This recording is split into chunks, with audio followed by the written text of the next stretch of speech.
حضرت بابا فرید الدین مسعود گنج شکر رحمۃ اللہ علیہ سے کسی نے پوچھا کہ حضور آپ کا اتنا بڑا مقام ہے، آپ اتنے بڑے بزرگ ہیں، اور ایک بہاؤالدین ذکریہ ملتانی ہیں،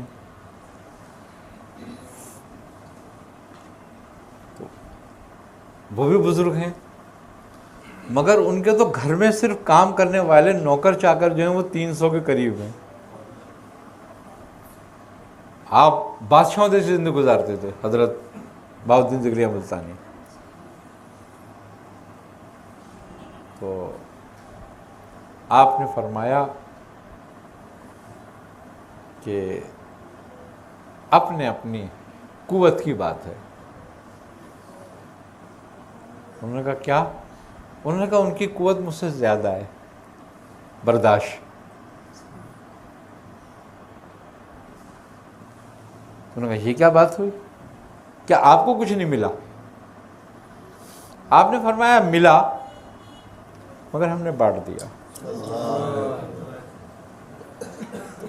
انہوں نے کہا آپ کو کیا ملا اور آپ نے کیا بانٹ دیا؟ آپ نے فرمایا ہمیں جمال بھی ملا، ہمیں جلال بھی ملا، اور ہمیں شان و شوکت بھی ملی، مگر ہم نے بانٹ دیا۔ انہوں نے کہا حضرت ہم نے تو کبھی بھی آپ کے پاس کچھ نہیں دیکھا۔ آپ نے فرمایا کہ یہ تو ہم جب ہی بانٹ چکے تھے جب دیا گیا تھا۔ تو کہا کیا؟ کہا جلال ہم نے مخدوم صابر کو دے دیا، اور جمال ہم نے جمال الدین قطب ہاسبی کو دے دیا، اور شان و شوکت نظام الدین کو دے دی، تو ہم تو بانٹ کے بیٹھے ہیں۔